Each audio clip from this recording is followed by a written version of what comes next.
In this video, I discuss topics such as self-harm, body dysmorphia, sex, and abuse. If these are topics that may upset you, please use caution while watching or refrain from doing so. Hey, I'm Teryn and welcome to my channel if you're new, and welcome back if you've been here before. In this video, I'm going to be talking about my latest binge watch, which was Ginny in Georgia.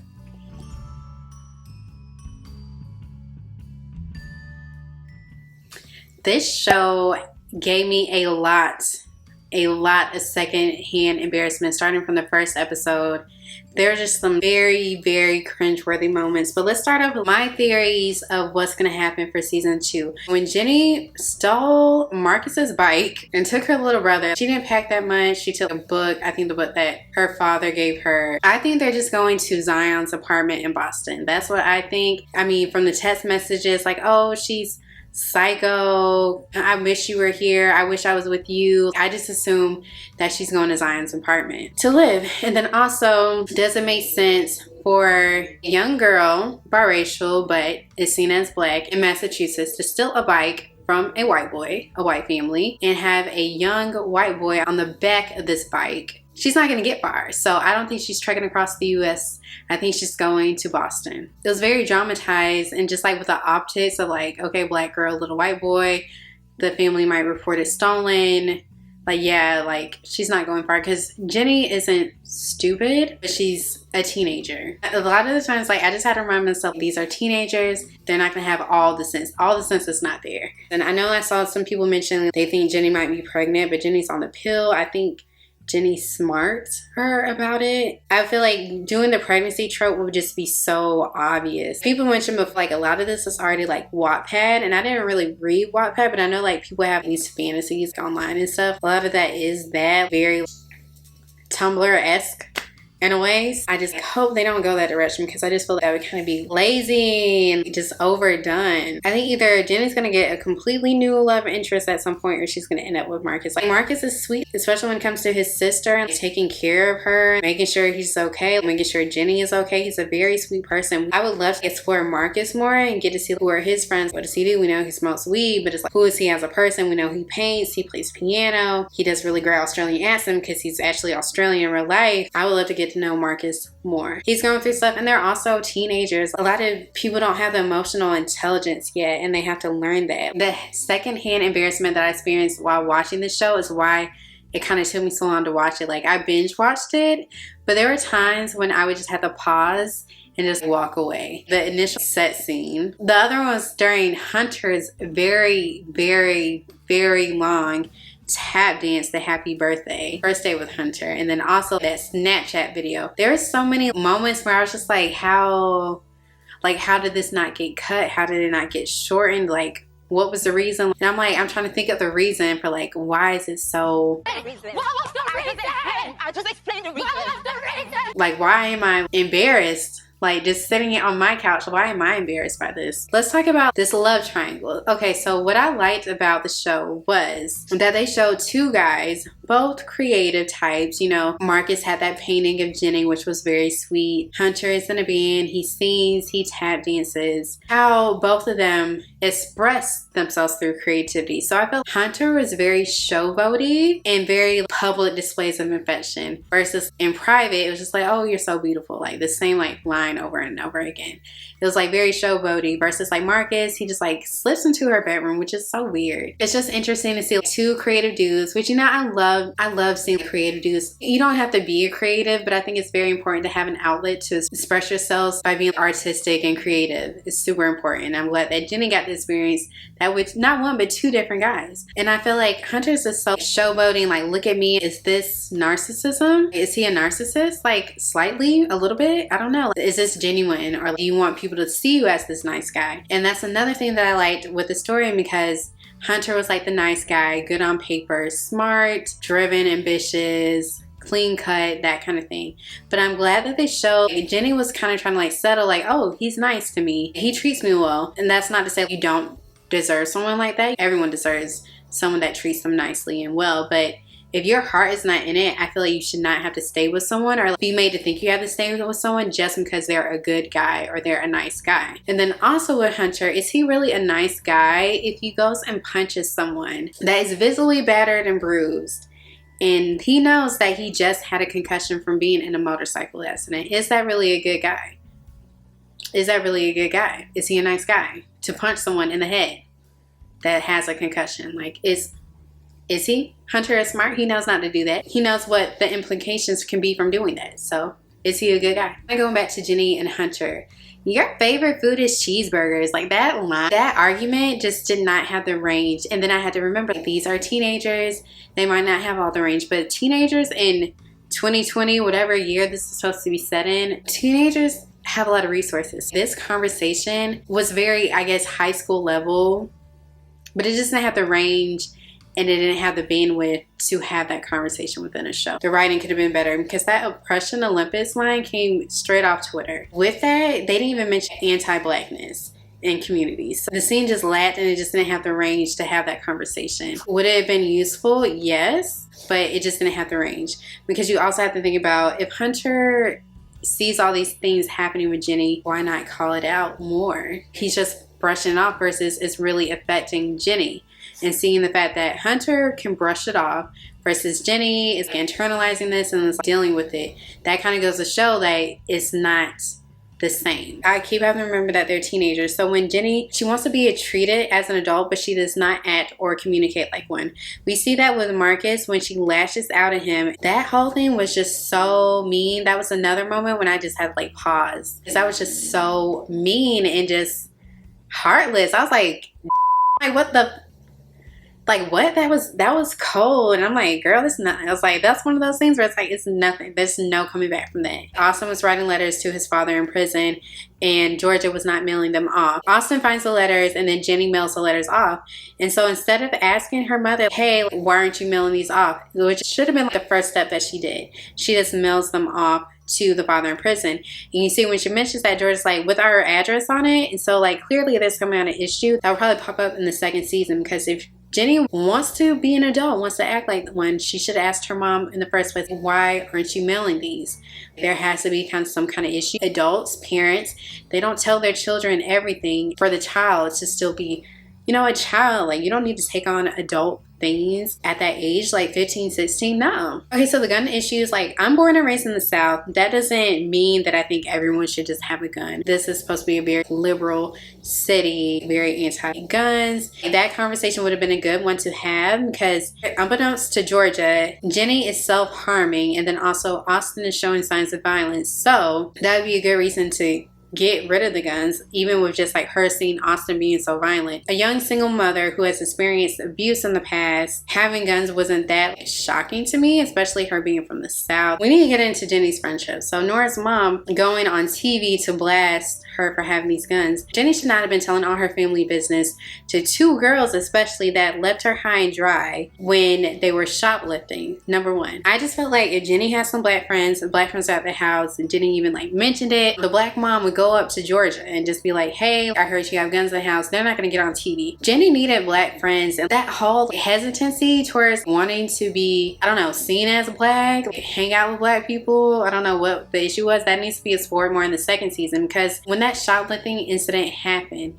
that for me, sometimes when I watch movies or TV shows, I have moments where I'm like, okay, this is when it would end. This would be over. That would be the end of my friendship with them. Number one, like, you just left me high and dry, like blamed everything on me. I would not talk to you at all. Ginny needed to have some black friends. There could have even been like a black love interest or something. I don't know. Abby and Ginny's friendship should never exist.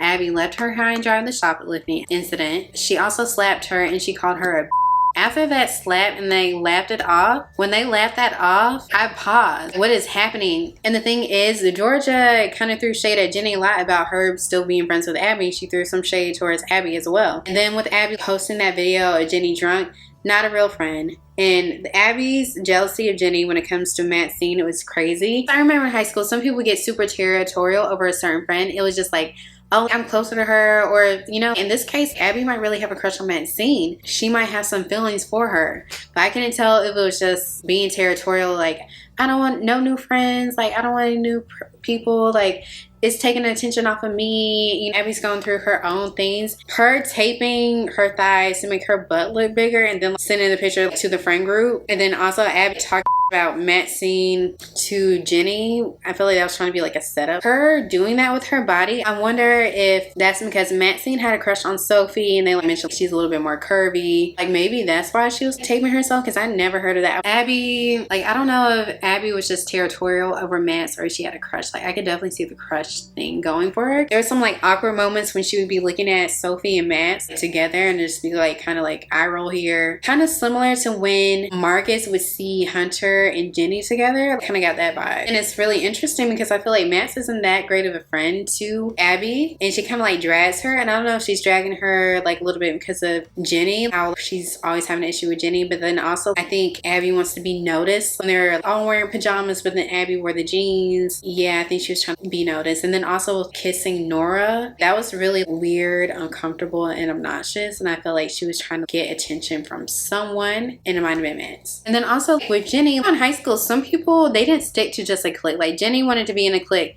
However, people would like float to different groups. Say you played a sport, you have like friends in that sport, and then if you liked art, you have like friends there. Like she could have been a floater. I just think maybe because she always said like, oh, I haven't had friends before, like maybe she just wanted to be a part of a group. However, that doesn't mean you have to just neglect people that look more like you. And then also the American Sign Language usage in the show. I loved how Max and Marcus would use it to communicate even when they weren't around their dad. And I loved how Max was teaching Sophie ASL and then Sophie was teaching Max Spanish. I love that. It kind of shows even when you're young in a relationship, you should get to know each other's lives and cultures and what makes you you. Like that's very important. I love that. Marcus and Maxine, they kind of give me water sign vibes, and I'm getting Pisces. People are like, male Pisces are like the worst. And Maxine, she was kind of giving me Pisces vibes.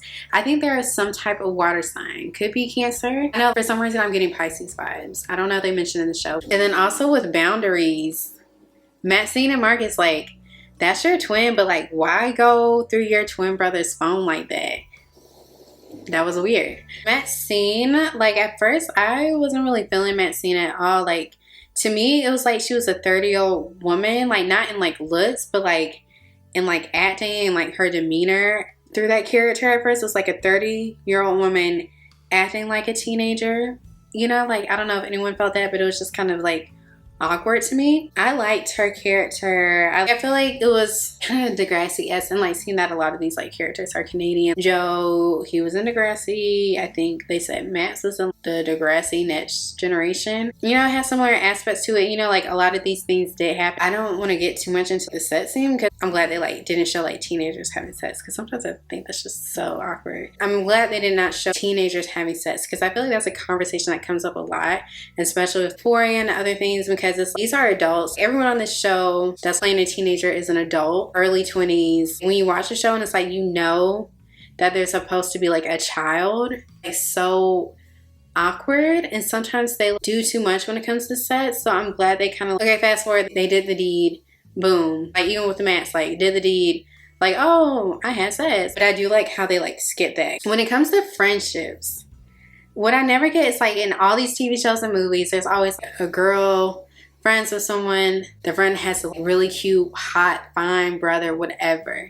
And we always see that trope. Why can't we just see one finally where it doesn't cause drama? You have feelings for that brother, whatever. Just let the friend know. Because then it's like, oh, you're trying to use me to get to him. Or like, oh, you're doing this behind my back. But again, they're teenagers. They're in high school. No one has sense right now. No one has all their sense right now. If you know how girls have crush on your brother, like, why is it always like a surprise? It's just annoying at this point. You know girls like your brother.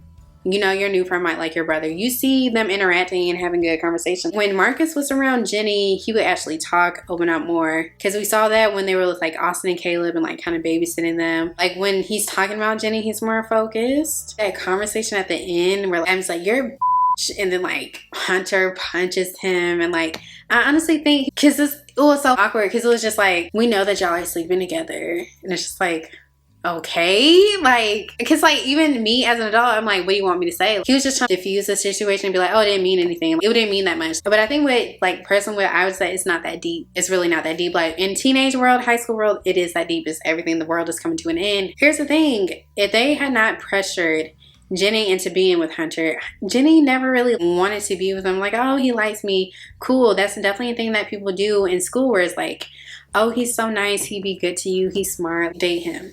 People pressure you into dating people that you don't really see sparks with, but like, oh, they're a good person. They're good on paper.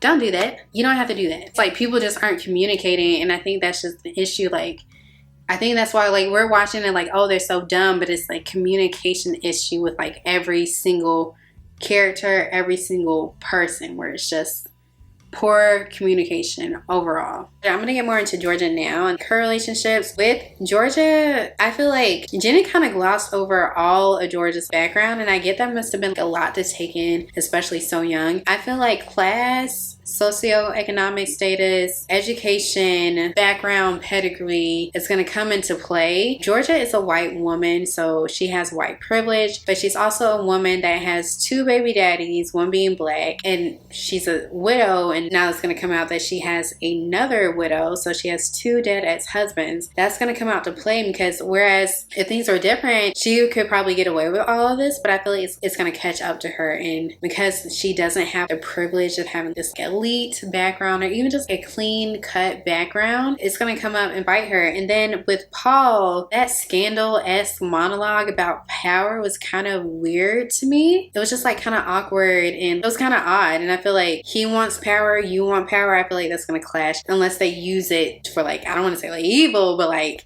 they're going to use it some way. But when it comes to Joe, that is what brought Georgia to this city in Massachusetts. I wonder how that's going to come up, because Joe, he was obviously a character that's integral to the show, because he's the reason why they moved there, why they have this show. When is he going to get more importance in the show? I'm guessing the second season. I'm guessing they're going to have to pursue a relationship, because Joe clearly has feelings for Georgia, and I want to say Georgia has feelings for Joe. I don't know if this is just a part of her plan to get to Joe or what, but it's kind of odd. What is her motive? I feel like there's some kind of motive with like her being with Paul. If she might want to be with Joe, I don't get it, because I see her as being happy and secure. I feel like it's kind of similar with Hunter and Ginny. Hunter is a nice guy, he's clean cut. Paul is a nice guy, he's clean cut. I'm married, no kids, willing to accept and become this blended family. So I don't know if Georgia's kind of feeling that coming away. Maybe like I need to settle down, just chill for a second, or she has like a motive, because I mean, why did she come back to the city? Joe is there, so what's going to happen with that? Let's talk about Ginny, Georgia,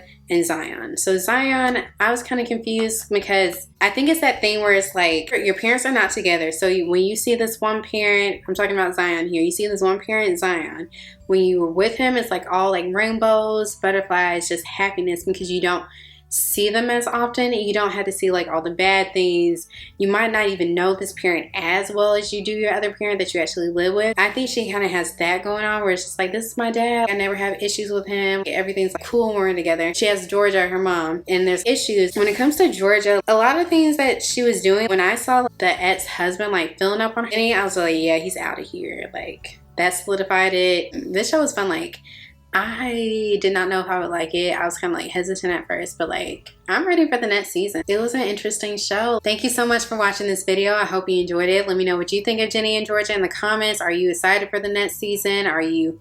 Were you feeling this season? Let me know what your thoughts are. And as always, please remember to like, share, subscribe, and comment for more videos. Thank you again.